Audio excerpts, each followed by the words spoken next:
December 3rd, 1929. 9:18 p.m.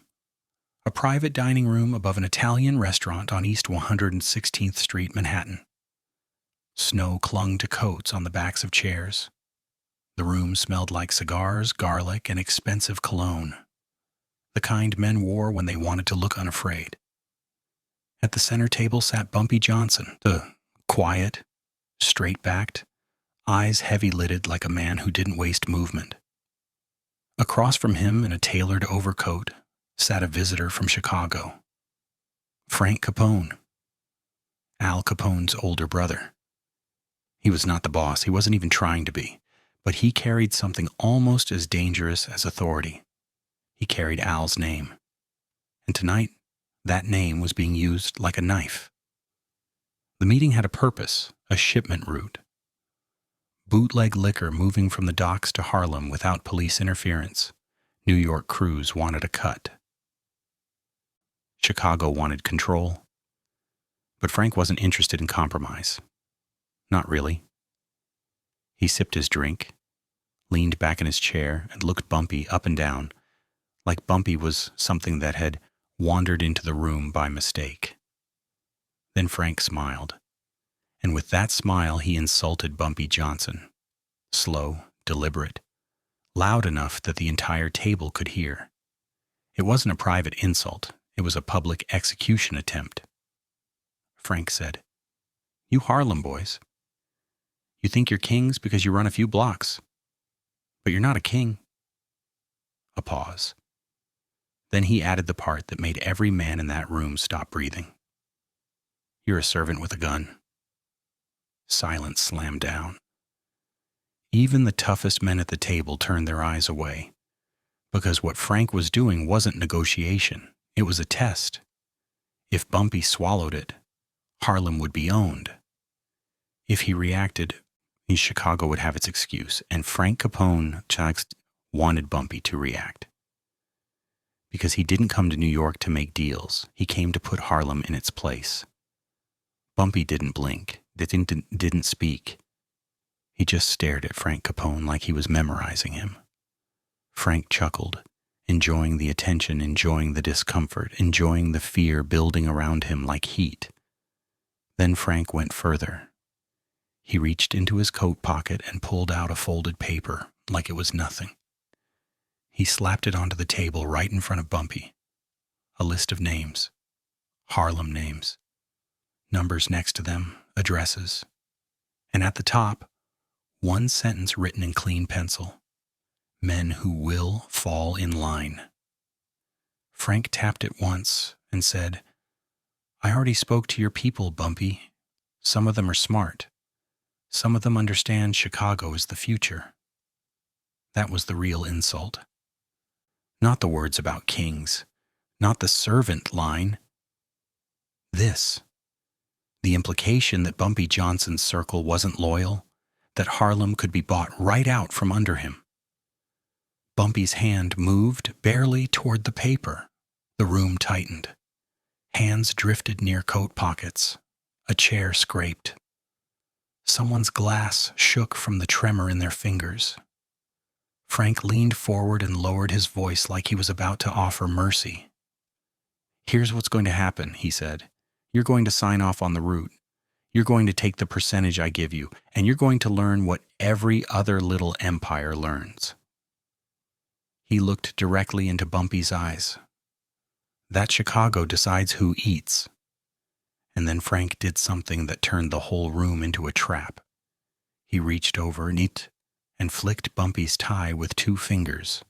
Not hard, not violent. Just disrespectful enough to say, "You can't do anything." For 1 full second, Bumpy Johnson didn't move. Then he stood up. Slowly. So slowly you could hear chairs creak under shifting weight. So slowly it felt like time itself was backing away. Bumpy picked up Frank's list, glanced at it once, then calmly folded it back into a neat square. He placed it in front of Frank Capone, and he finally spoke. His voice was quiet, but it landed like a gun being cocked. "Frank," Bumpy said, "you brought a lot of paper into this room." He leaned in just enough for Frank to smell him. "And paper burns." Frank's smile twitched, but didn't disappear. He thought Bumpy was bluffing. Then Bumpy pointed toward the door.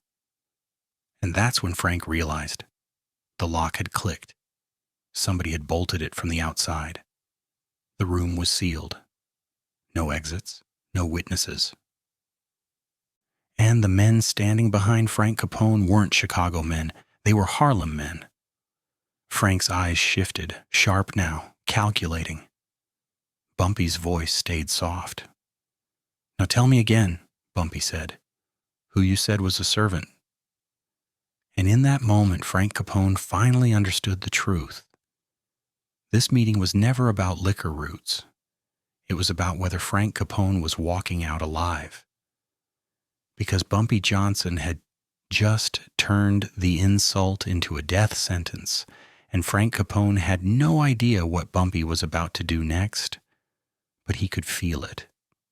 Something was coming, something that would shock the Mafia. And it started with one simple question from Bumpy. "Which one of these men on your list do you love the most?" December 3rd, 1929, 9:26 p.m. Same room, same locked door. Frank Capone's eyes bounced around the table now. Not like a bully anymore, but like a man counting angles, calculating distances, measuring how fast death can cross a room. He forced a laugh. "You really think you're doing something right now?" he said. "You touch me, you touch my brother." And then Harlem becomes a cemetery. Bumpy didn't react to the threat. He didn't raise his voice. He simply looked past Frank, toward the man sitting 2 seats away, hands folded tight, face pale like sickness. That man wasn't Chicago. He wasn't Harlem muscle either. He was the reason this meeting existed. His name was Leroy Roy Bishop. And Roy Bishop looked like he hadn't slept in weeks. He was Harlem's dock contact, the quiet, necessary kind of man who never pulled a trigger but could decide whether 1,000 crates made it onto trucks or mysteriously disappeared into the water. Roy Bishop wasn't powerful in the way gangsters were powerful. He was powerful because he controlled the one thing every empire needed: movement. No docks, no liquor. No liquor, no money. No money, no loyalty. Roy's father had worked the same docks before him. His family lived in a cramped brownstone off 129th Street. His mother had arthritis so bad she couldn't open jars, and Roy's younger sister, Evelyn, had been coughing blood since October. Doctors said it was a chest illness. Harlem called it what it always called it: a slow death. Roy was out of time and out of money. He had already sold his watch, his shoes, even his father's old wedding ring, to keep Evelyn from being put into a charity ward. And that desperation, quiet, humiliating desperation, was exactly why Chicago had found him.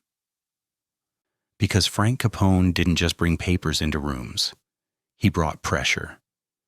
2 weeks earlier, Roy Bishop had been leaving the docks when 2 men stepped out of a parked car.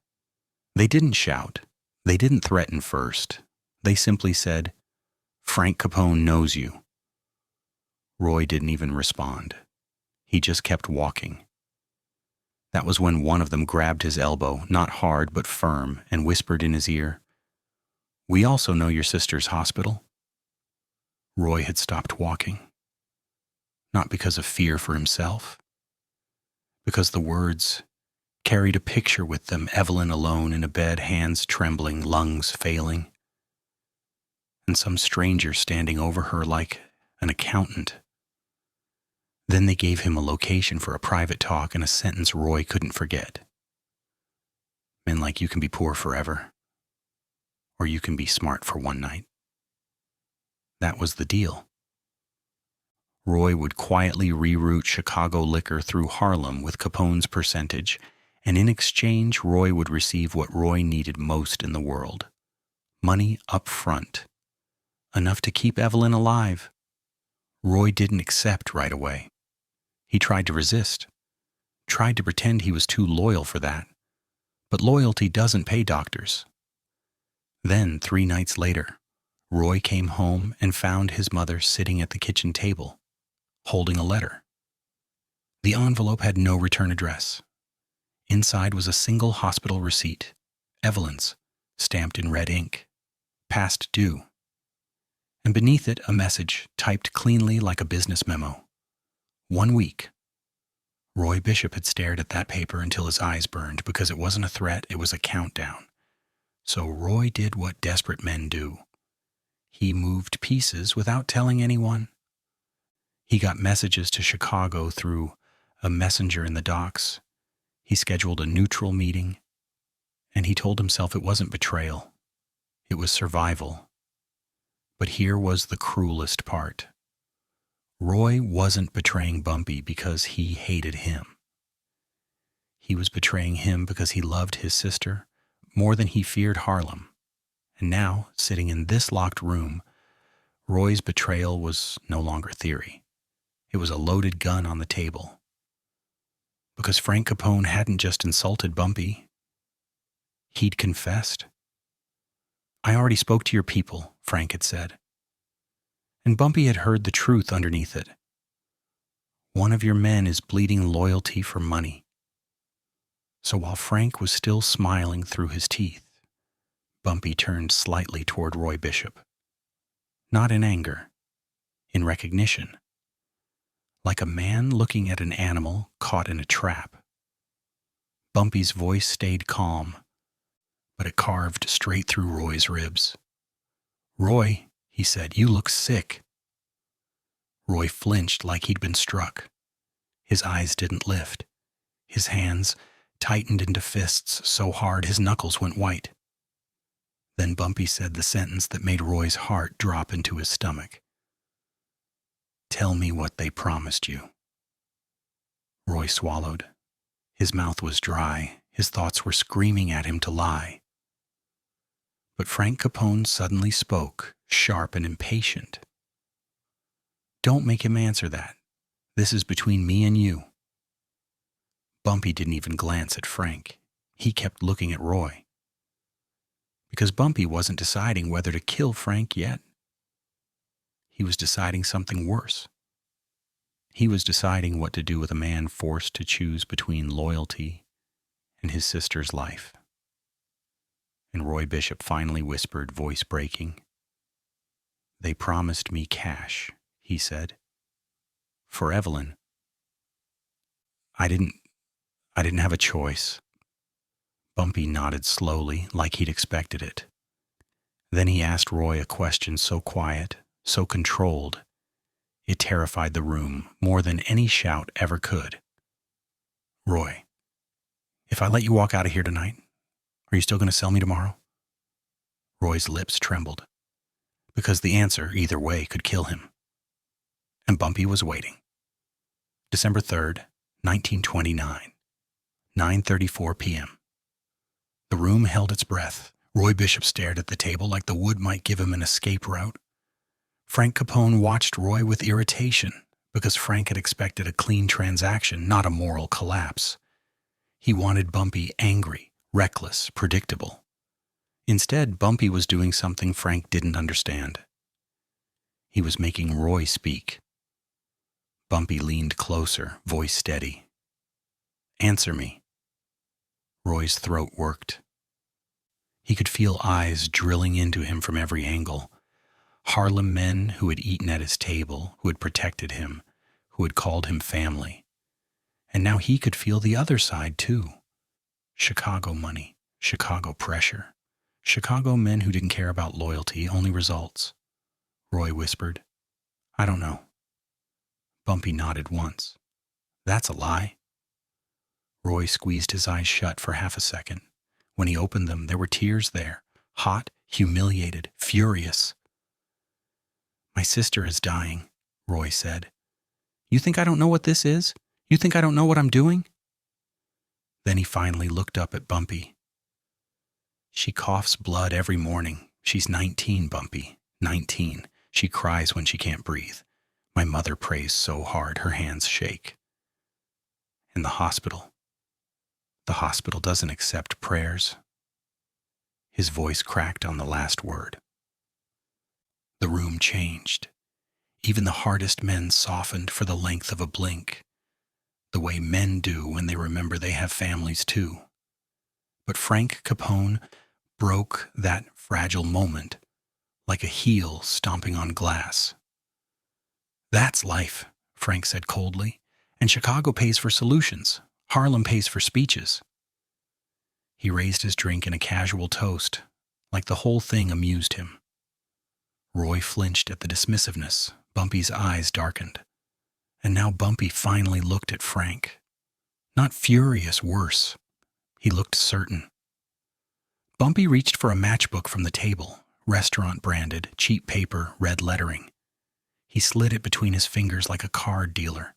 He tapped it against his thumb. "A solution," Bumpy said quietly. "That's what you call it?" Frank smirked. "That's what it is." Bumpy's matchbook clicked open. The sound wasn't loud. But in a room like this, that click was thunder. Then Bumpy said, "You know why I asked which man on your list you love the most?" Frank's smile tightened. He didn't answer, but his hand drifted almost unconsciously toward his coat. The Harlem men noticed. So did Bumpy. Bumpy didn't move. He just continued, "Because that list isn't paper to me." He glanced down. "To you, it's leverage, names, numbers, something to wave around." He lifted his eyes to Frank again. "To me, it's the men I feed. The men whose kids run in my streets. The men whose wives will scream if they disappear." Then Bumpy turned the matchbook around so the striker faced him. "And you just sat here and told me you already bought one." Roy's breathing turned shallow. He knew what Bumpy was doing now. This wasn't about Frank. This was about the crack in Harlem. Because once one man sells, another man starts thinking about it, then another. Then soon the whole neighborhood becomes a market. Frank leaned forward, voice hard. "Don't dramatize it, it's business." Bumpy nodded. "Exactly." He struck the match. Flame bloomed.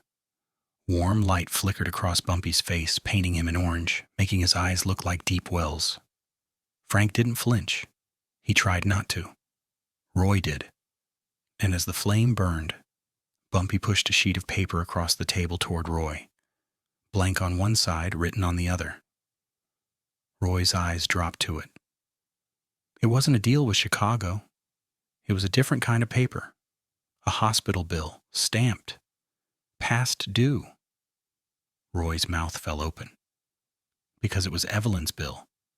The exact one Roy's mother had shown him. Roy snapped his head up, confused and shaken. Bumpy's voice remained calm. "You think you're the only one who knows people in this city, Roy?" Roy whispered. "How?" Bumpy didn't answer the question. He simply slid a second paper forward. A handwritten note from a doctor in Harlem, with a real name and a location, a specialist in respiratory illness.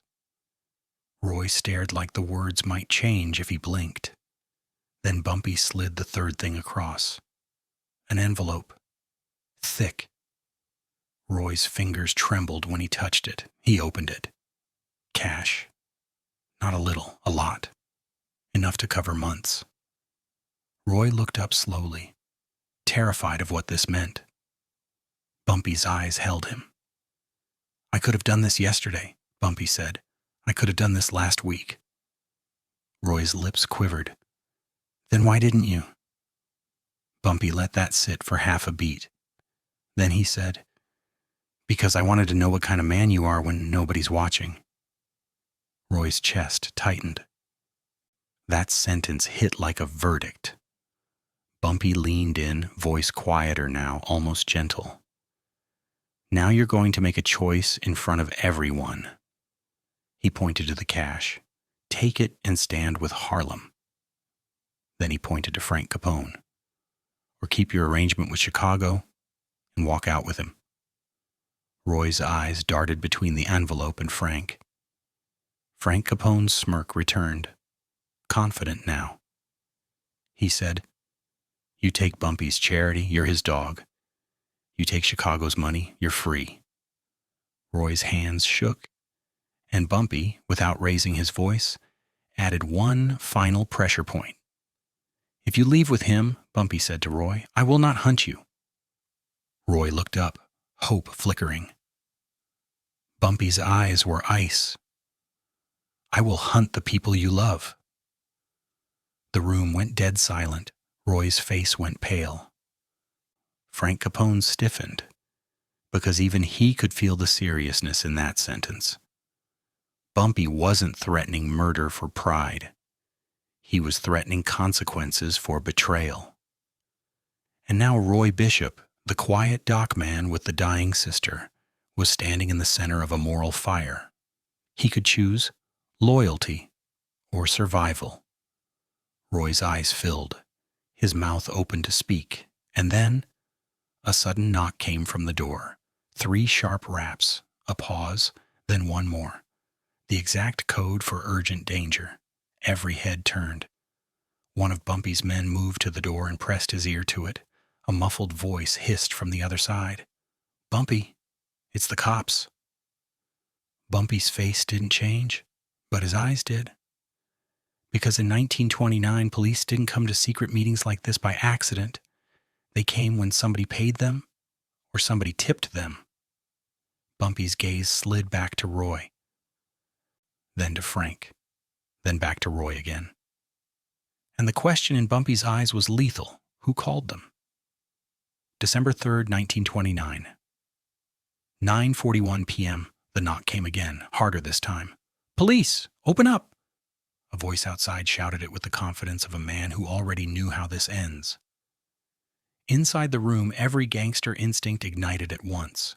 Chairs scraped, coats shifted, hands disappeared into pockets. Roy Bishop froze like prey. Frank Capone's jaw tightened, not in fear but in calculation. Cops were a problem, but cops were also useful. In Chicago, the line between badge and gunman was thin as paper. Bumpy Johnson lifted one hand, a simple gesture, still. And it worked. The room stopped moving, not because they weren't dangerous, but because Bumpy was the one dangerous man they trusted more than themselves. Bumpy walked to the door. Calm. Measured. He didn't unlock it. He leaned in and asked softly, "Who's in charge out there?" A rough voice answered, "Detective Sullivan, NYPD. Open the door." The name hit the room like cold water. Detective Patrick Sullivan. Not a uniformed cop. Not a beat officer. A man from the Bureau of Special Investigations who had made a quiet career out of finding the right men at the right time. Men like Bumpy, men like Roy. Bumpy's eyes narrowed just slightly. "You got a warrant, Sullivan?" A pause outside, then, "Don't play games." Bumpy smiled faintly. That was the first real sign of emotion all night. Because Bumpy knew something Sullivan didn't want to admit. If he had a warrant, he'd be proud to say it. No warrant meant this wasn't a lawful raid. It was a deal. Bumpy turned back toward the table. Frank Capone watched him. And for the first time, Frank looked uncertain. Because he had assumed Bumpy would panic. Instead, Bumpy looked ready. Bumpy spoke to his men without raising his voice. "Windows." 2 Harlem men moved instantly, crossing the room to check the back windows. Street-level escape was possible through the fire stairs. Then Bumpy looked at Roy Bishop. Roy flinched under that stare. Bumpy's voice was low. "Roy, Did you call them? Roy's eyes widened like he'd been slapped. No, he whispered. No, I swear to God. Frank Capone laughed once, sharp, cruel. You hear that? He swears to God. That's adorable. Roy turned to Frank, desperation rising. I didn't call anyone. Bumpy didn't respond yet. He looked at Frank, and Frank understood immediately what was being asked. Was this you? Frank lifted his chin, smug again. You think I need to call cops? He said. I don't need cops. I walk through doors. Then Frank leaned forward and delivered it like a flex. But if cops came, it's because Chicago does not arrive alone. Bumpy stared at him. Then Bumpy nodded slowly, as if accepting the answer. He turned back toward the door, raised his voice just enough. Detective Sullivan, Bumpy called. You want in so bad, you can come in. Bumpy reached for the lock. Roy's breath caught. Frank's eyes widened. Bumpy unlocked the door, and as the bolt slid free, Bumpy stepped to the side. The door swung open, and Detective Sullivan walked in with 3 men behind him. But none of them wore full uniform, no blue coats, no caps, just hard faces, winter overcoats, and one very obvious bulge under each arm. Sullivan's eyes swept the room, quick and hungry, like a man scanning for profit. Then his gaze landed on Frank Capone, and Sullivan smiled. Evening, Mr. Capone. That greeting was wrong. Not sir, not citizen, not gentleman. Mr. Capone, like they'd met before. Frank didn't smile back. He looked, briefly, annoyed. Because Sullivan's tone wasn't respectful, it was possessive, like he owned the room now. Sullivan pointed at Bumpy with 2 fingers. I heard you boys are having a party. I thought I'd stop by. He stepped deeper into the room, boots tapping on wood. His men spread slightly, controlling corners.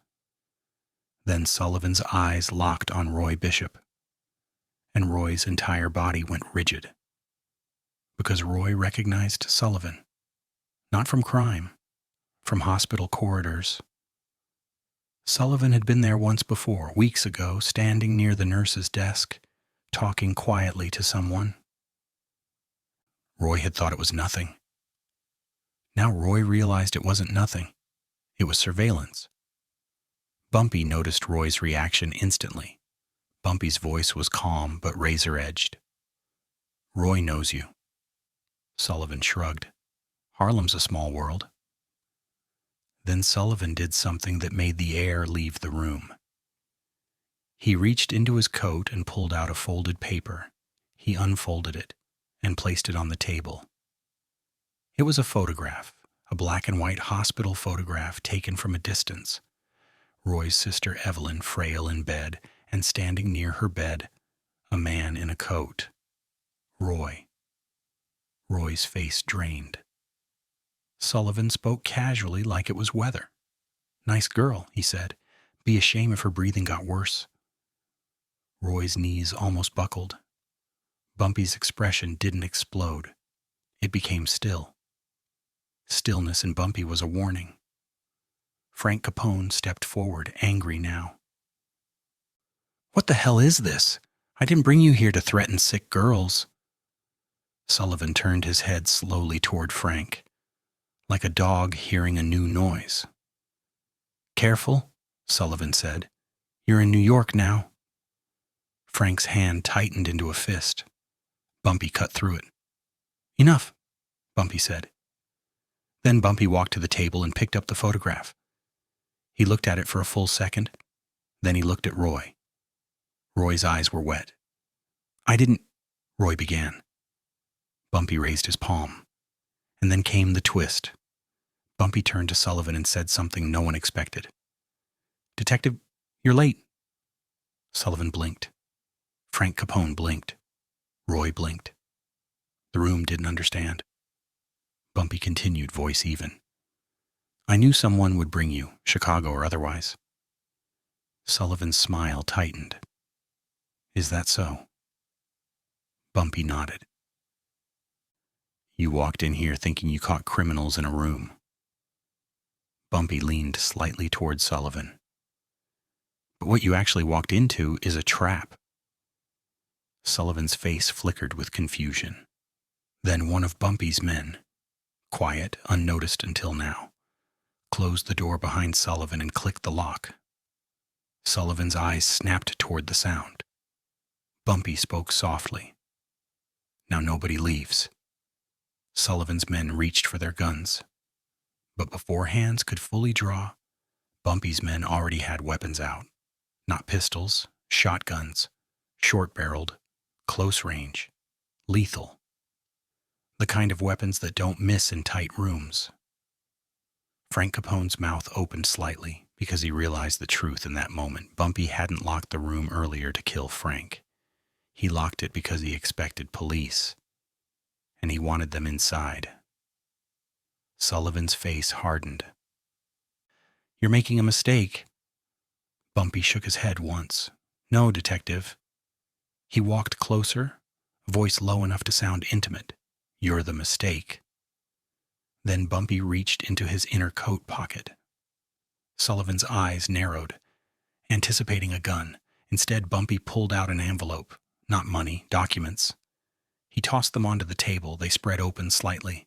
Typed pages, names, dates, locations. Sullivan stared. His men stared. Even Frank leaned in, suspicious. Bumpy said, You want arrests? You like headlines? Then Bumpy pointed at the papers.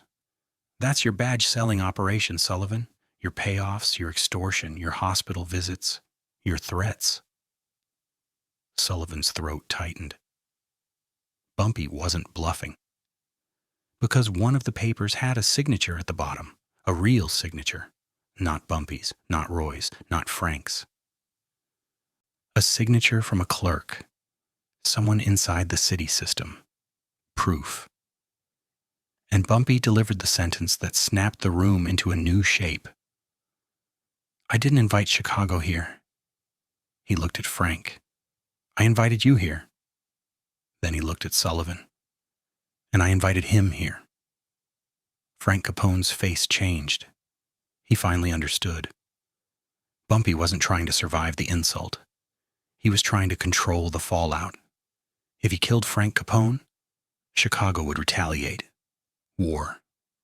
If he let Frank walk, Harlem looked weak. Collapse. So Bumpy built a third option. He didn't aim at Frank. He aimed at the crooked bridge between Chicago and New York. Detective Sullivan. Bumpy's voice became colder. You've been squeezing Harlem for years, Bumpy said. Taking from girls in hospital beds, taking from mothers, taking from working men. Sullivan sneered. You think you're a saint? Bumpy stepped closer. I'm not. He glanced at Roy. But I don't pretend I'm law. Then Bumpy turned his head toward Frank Capone. And you. Frank's face was rigid. Bumpy said, You brought your brother's name into my house to spit on me. Frank bristled. You started this when you locked the door. Bumpy nodded slowly. Yes. Then Bumpy looked back to Sullivan and delivered the real twist, an offer so dangerous it made the room feel like it was tilting. You're going to arrest someone tonight, detective. Sullivan's eyes narrowed. Who? Bumpy pointed, not at Frank, not at Roy. Bumpy pointed at Sullivan himself. Sullivan's smile vanished. Bumpy's men tightened their aim. Bumpy said, You're going to sign a confession. You're going to walk out in cuffs. Sullivan laughed bitterly. And why would I do that? Bumpy's eyes flicked down to the photograph again. Because Evelyn Bishop is alive as long as you cooperate. Roy gasped. Bumpy continued, voice steady. And if you don't? Bumpy leaned in. I will burn your whole system down, not with bullets. He tapped the documents. With paper. Sullivan's face went pale with rage. Frank Capone stared, speechless, because Bumpy wasn't just threatening death, he was threatening exposure, the kind that ends careers, ends lives. And suddenly the entire meeting flipped. Frank Capone, the bully, was no longer the center. Roy Bishop, the traitor, was no longer the main problem. The real fight was now between Bumpy Johnson and the man with the badge who thought he was untouchable. Sullivan's eyes darted to the door, then to his men, and in that tense second, Bumpy asked the most dangerous question of the night. "Detective, how bad do you want to keep breathing free?" Because outside this room, the city still believed Sullivan was law. But inside he was just another man who could bleed. December 3rd, 1929, 9:55 p.m. The confession took 15 minutes. Not because Detective Sullivan wanted to cooperate. He didn't. He fought it with his mouth first. Then realized mouths don't matter when 12-gauge barrels are pointed at your ribs. Bumpy didn't beat him. That was the terrifying part. Bumpy simply made Sullivan choose. Choose between his badge and his freedom. Choose between his pride and his lungs. Sullivan's pen scratched across paper, rage shaking his hand. He wrote his own corruption down line by line, while Frank Capone watched with a stiff expression that kept shifting between disgust and disbelief. Roy Bishop sat like a man drowned and pulled back to shore, gasping, stunned, not yet sure if this was rescue or a different kind of death.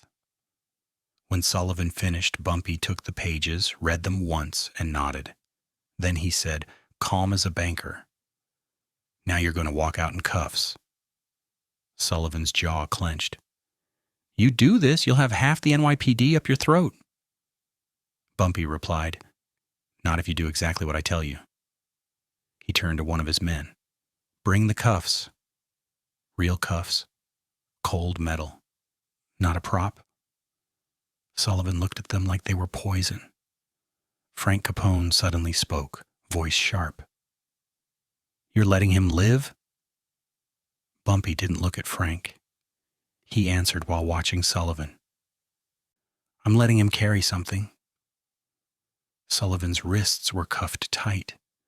His face went hard and empty, like a man filing away every detail for revenge. Then Bumpy stepped closer, so close only Sullivan could hear the next words.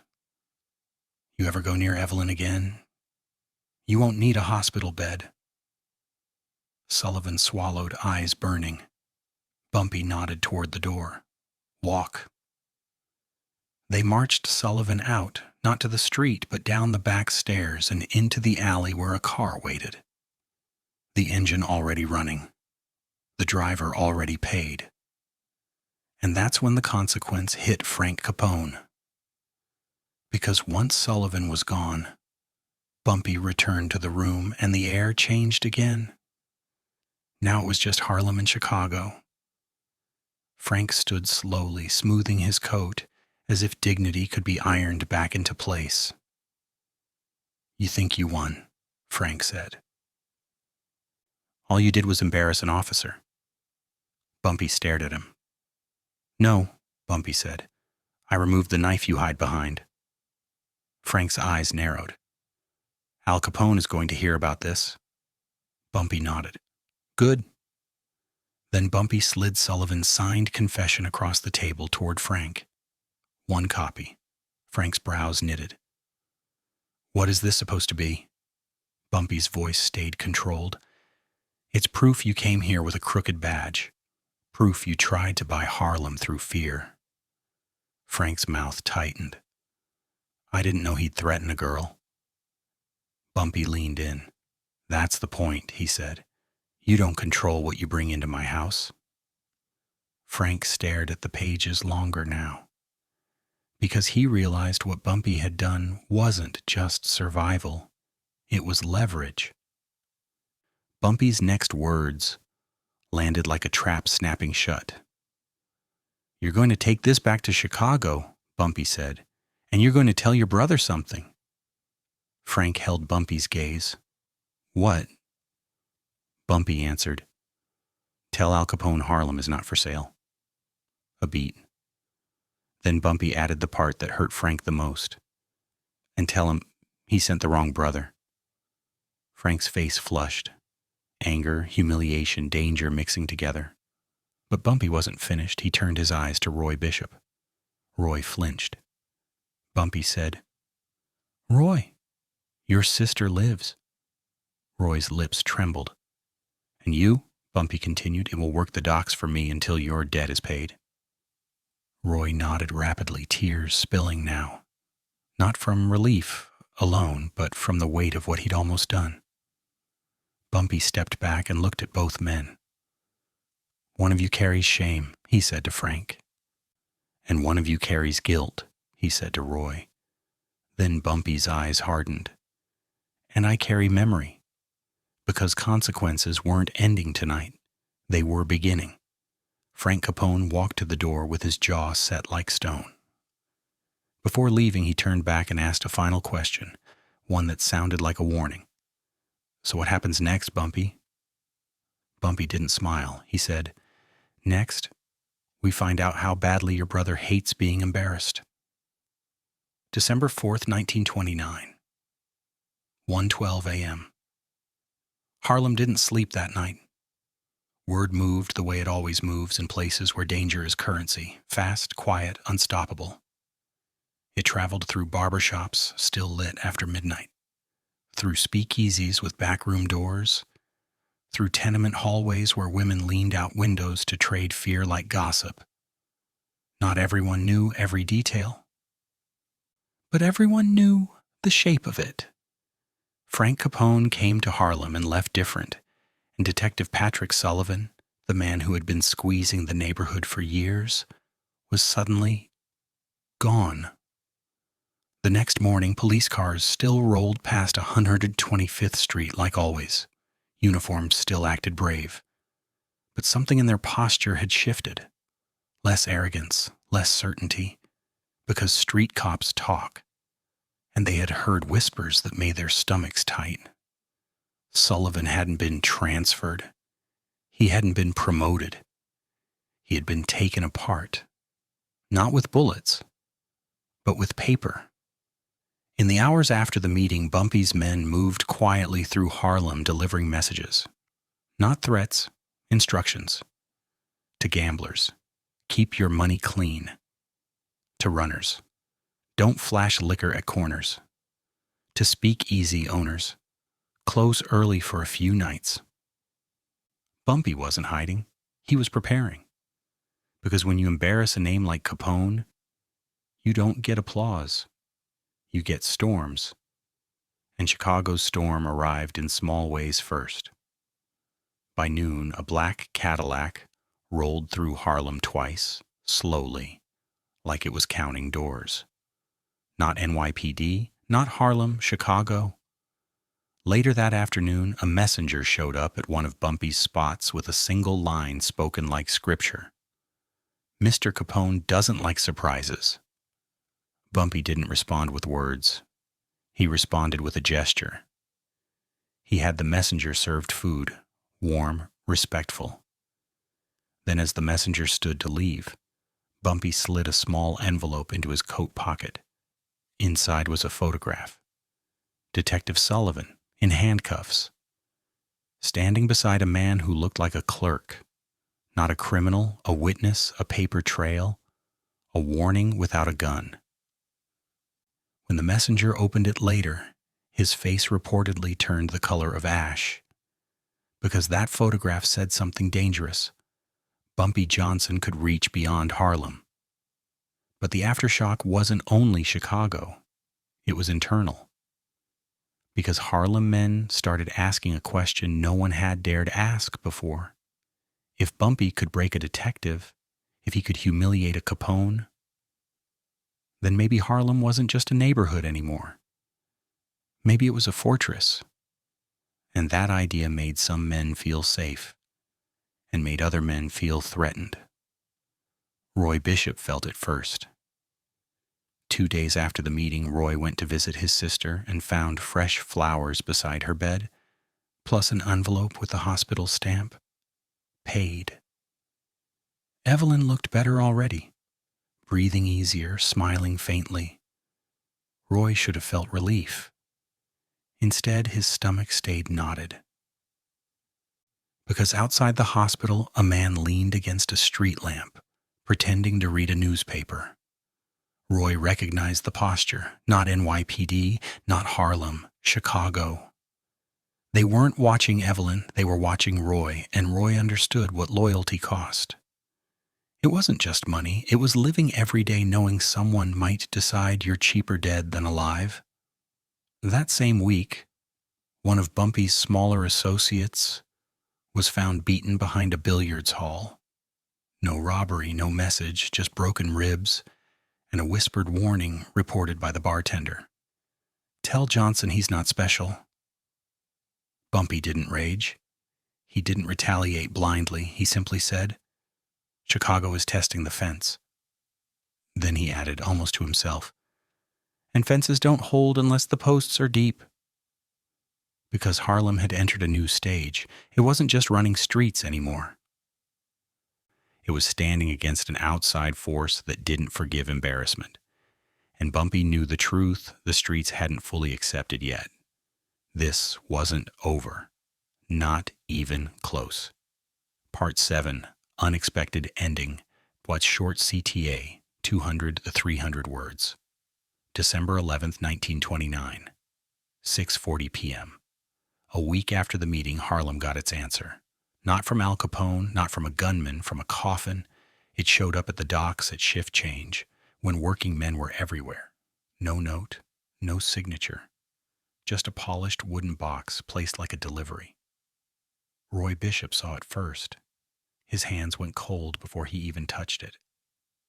Because the shipping label wasn't for liquor. It was addressed to Evelyn Bishop, Harlem Hospital. Roy's knees nearly gave out. Men gathered. Someone muttered a prayer. Someone else ran to find Bumpy.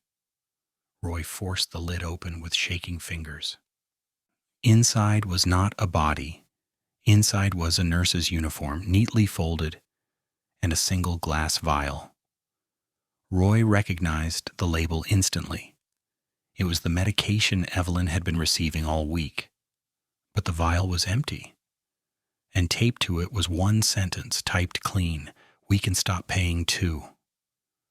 Roy's lungs locked. It wasn't a threat to kill Evelyn in the street. It was worse. It was a threat to let her die quietly, legally, with no gunshots, no headlines, nothing Bumpy could revenge cleanly. That night, Roy confronted Bumpy with the vial in his hands, voice breaking. "They'll take her from me," Roy pleaded. "What do I do?" Bumpy stared at the empty vial for a long moment. Then he said something that didn't sound like victory at all. "They won't take her." Roy's eyes filled with desperate hope. Bumpy continued, "Softer now, because I'm not going to keep her in Harlem." And that's when the real cost landed. Bumpy had pulled strings, paid doctors, beaten back a crooked detective, but Chicago had forced the final price. Evelyn would be sent out of New York under a new name.